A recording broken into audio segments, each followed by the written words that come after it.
Mediterranean, and in front of me is Egypt and the mouth of the Nile. For the next 4 programs, I'm going to be following this mighty river, 4,000 miles, right into the heart of Africa. Join me, stay with me. You'll feel foolish if you don't. Yes. We're now officially in the Nile.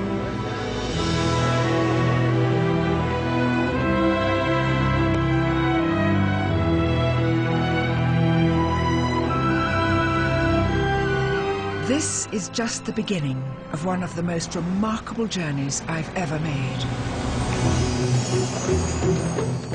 Following in the footsteps of other intrepid explorers, our expedition will take us to faraway lands.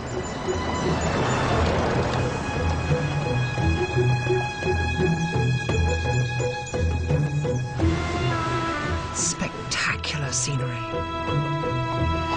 Ooh. Extraordinary people. Oy. Yes! The adventure of a lifetime.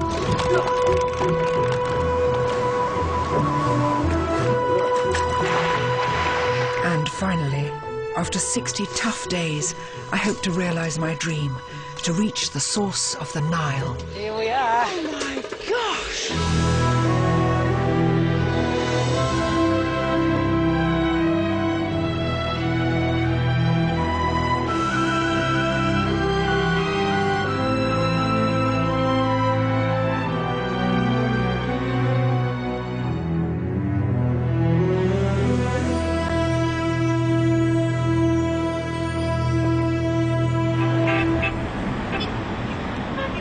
I'm starting in Alexandria, one of the most famous cities of the ancient world.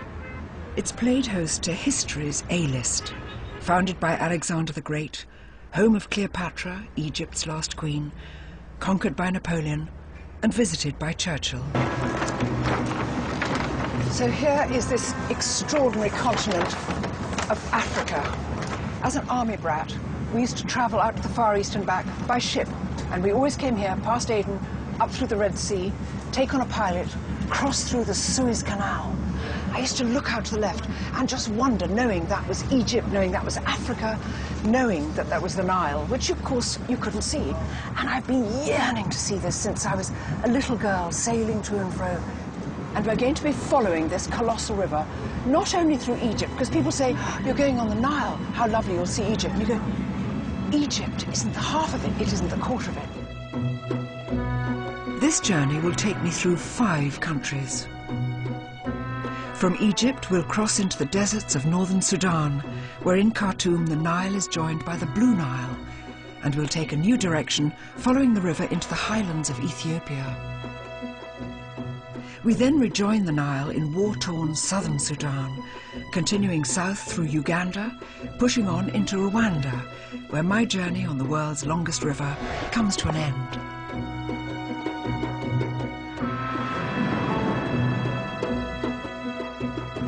It's an unbelievable journey we're going to be making, and we're just up here.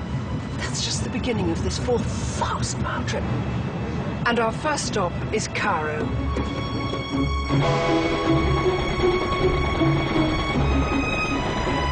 To get to Cairo, the train travels through the Nile Delta, a huge agricultural area the size of Wales and home to over 40 million people.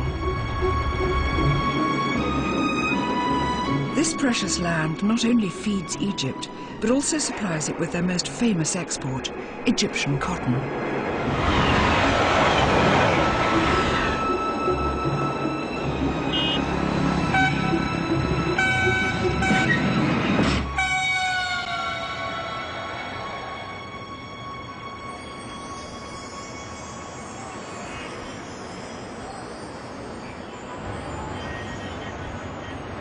The Nile in Cairo is crisscrossed with bridges. It's so lovely because each time you get on one, which we're just about to now, you look down and see those fabulous waters.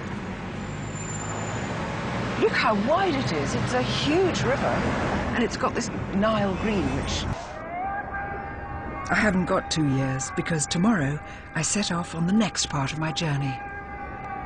But you can't leave Cairo without seeing the pyramids.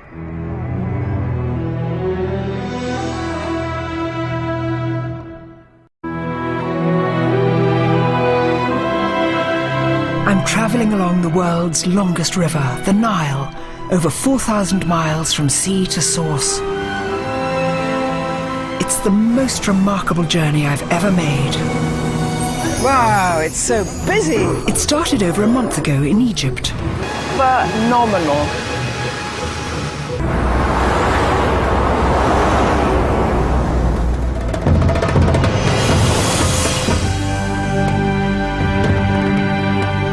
This is Sudan, Africa's largest country, and the halfway mark of this tremendous adventure.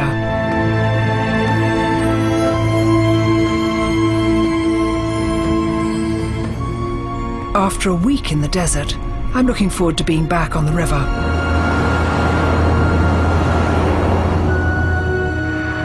For the last 2,000 miles, I've travelled through Egypt and the deserts of northern Sudan. But there is still southern Sudan, Uganda, across Lake Victoria and into Rwanda in order to reach my destination. But first Khartoum, where the Nile is joined by the Blue Nile, which flows down from the highlands of Ethiopia.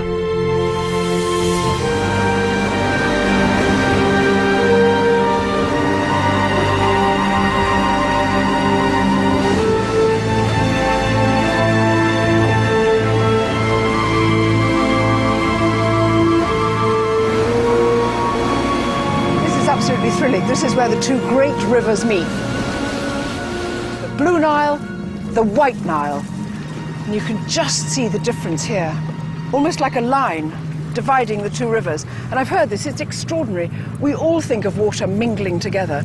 But here, and all in other parts of the world too, when rivers meet, they sometimes flow for as long as 10 miles together without mixing. You can see patches of it over there, where this rather browner Blue Nile is nearly mixing with the White Nile, which is coming from under those bridges. This is exactly where they meet. Tsh! Yalla, Walid, yalla!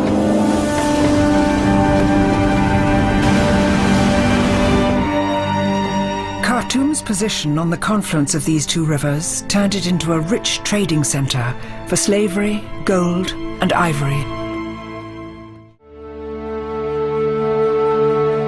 Every year, Khartoum is witness to one of Africa's most extraordinary natural events. For 3 months, the Blue Nile floods, swamping Khartoum and a huge length of the Nile all the way to the Aswan Dam in Egypt. I know all this water comes from somewhere else, so we're leaving Sudan and chartering a plane to travel up the Blue Nile Gorge to Lake Tana, Ethiopia.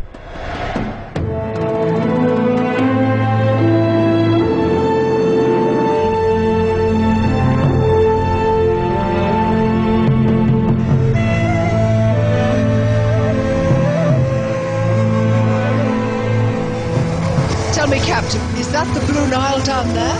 Down there, yeah. How incredible.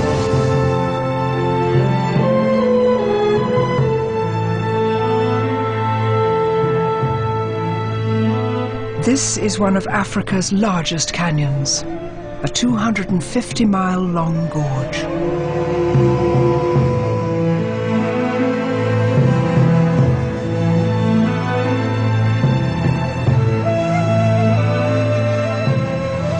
Absolutely thrilling. We are now flying over the deep, deep gorges, and at the bottom of it, the Blue Nile. I've got to say, it doesn't look blue at all. It looks the kind of colour of vanilla fudge or something.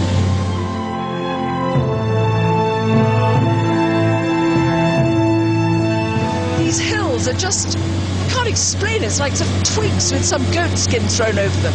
Absolutely amazing and completely empty. There seem to be no villages, no people, no roads, nothing. Just mile after mile of rocky, hilly landscape.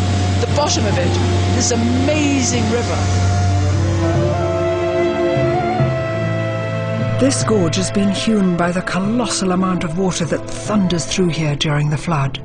Then the water turns a dark blue, giving the river its name, the Blue Nile. It really is a big river, and the river is fast in some areas and waterfalls, there's no way you can really plan to travel a long distance.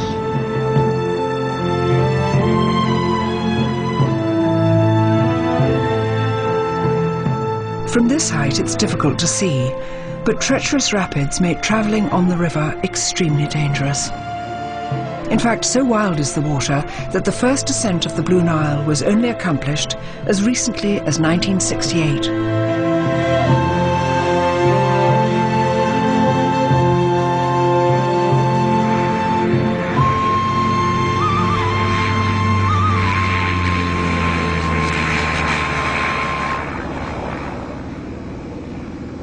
At the top of the gorge is Ethiopia's largest lake.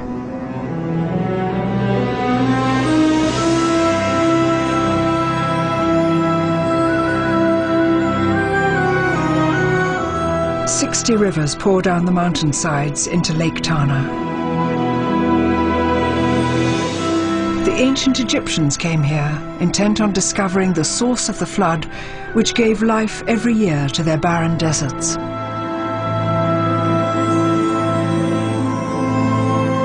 Nestled on the side of the lake is the town of Bahadar.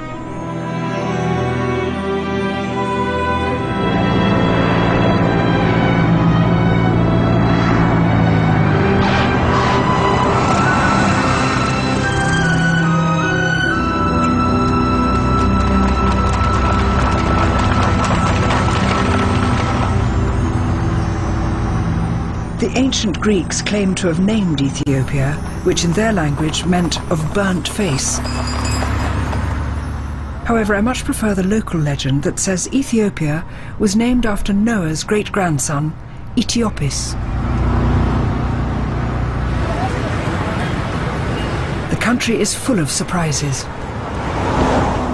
Its culture is one of Africa's oldest and most diverse, with influences from the ancient Egyptians and Arabia. It has its own alphabet and language called Amharic, spoken nowhere else. And it even has its own calendar, putting it 7 years behind the rest of the Western world.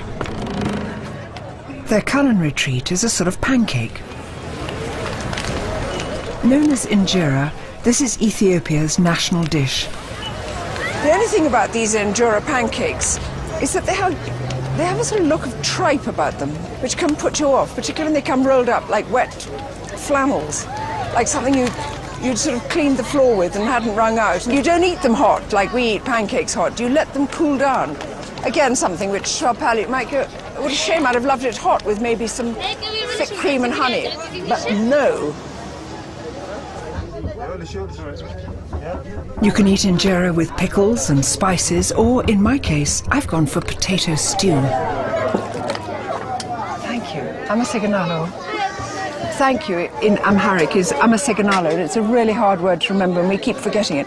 And this is what you do. You tear off a little piece like this, like that. You can sort of almost see through it. Absolutely beautiful. And then you pick up a piece of this lovely potato, like that.